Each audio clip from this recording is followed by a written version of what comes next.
Greetings and welcome back to CS133, Practical Programming with Python. We are on week 1. This is lesson input, user input. So, as you can figure out, we're going to figure out how to take user input in this lesson. So our objective, our goal is to introduce students to user input, how to get it, and then how to set it to a variable. So there's a few pieces to this. We already know how to set variables. We'll just kind of see how we put it all together. So success criteria, you'll demonstrate understanding user input by writing a program that accepts the user input and then prints the user input. So now we kind of like getting after we get the basics done, we're able to actually do something with user input. Right? I like getting started off with that quicker because a lot of the times you learn how to do stuff, but you input it, you print out math. It doesn't do a lot, and we're still not going to do a lot more, but this at least allows us to interact with a user. You can create these programs and actually have someone you know test out your program. So let's go over the basics of this and then understand some key points to it. So I'm going to make this again larger so you can see it. The syntax for user input is input parenthesis. All right, so let me kind of put this down. If you want to get the user input, it's input parentheses. And when you do this, it's going to prompt the user for some information. Now, you'll notice that it doesn't actually tell me what it wants, it prompts me. So I can type in something, click enter, and now if you look at this one down here, it actually says, what is your name? So if I wanted to do something, again, use your quotes to use a string, and then give me a number. And if we stop and restart this, it'll give me a number. But this doesn't really do anything right now.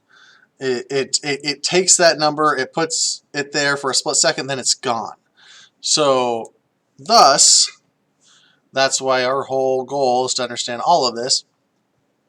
You normally want to set it straight to a variable. Now, you could, in theory, just put it right here. You could just put that code here, but this is why we have variables. Plus, if you want to use it twice or more times, as we're going to go through some other examples, the best way to do this is get the input, stick into a variable, and then when you actually use that, it'll do it. So let's go ahead and we'll run it again. And again, example of doing this correctly, the first line that's going to print is going to print out correctly, and then the next line is going to print out incorrectly. It's not going to break. Nothing's technically wrong with the code. This is kind of how we go over the difference between a syntax error and a logic error, right? The syntax is fine. The code's going to work. Nothing's going to break. But logically, the code doesn't do what you want it to do. So let's go ahead and enter the name. Again, we've done this before. Enter your name, click enter, and then notice the correct. And then we can very quickly see the not correct. Again, those spaces, you have to add those spaces. So that is very important. But again, you can see it asked me for my name right here. It set it to this variable, and then everywhere that variable, so it's just like saying teacher, right? Hi plus teacher plus nice to meet you. Give us the same results. I mean, assuming of course I type in teacher here. Nice to meet you. And I run this again. Here's the beauty of, oops, happens a lot. So let's again have that teacher in here again. So if I stop this and I run this and I put something else and run it again, the teacher is hard-coded. The variable is not. Again, just keep reiterating how these variables work. It's really important to understand that. But also, again, we're learning inputs, so let's take inputs. Now, we'll do a little bit more practice, but I want to point out something which we'll fix in the very next lesson. But whatever the input is, it is always a string, right? It is always a string. And we'll do some examples down here below to show you, but first things first, just like you can change this, and this is actually when we go to some of our little activities or whatnot. We'll have some fun where you might ask the user for a guess, and then they'll keep guessing. Well, this is the same concept where I can change the user input over and over again based on what the user. So what is your name? Me.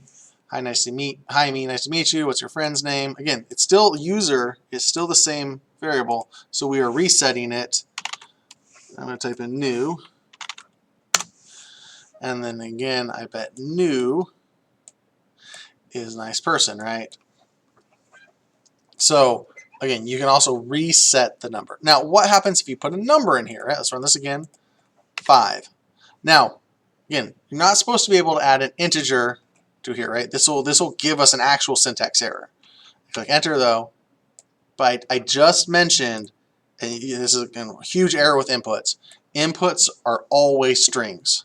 Always strings. So, for example, if I delete all of this and type in num equals input, we go back to that thing I was saying before, enter a number, and then we go and do print num plus 5. Let's stop this, let's run this, enter a number, I enter 5, and I click enter. This is an error, right? Because what the computer is seeing is this.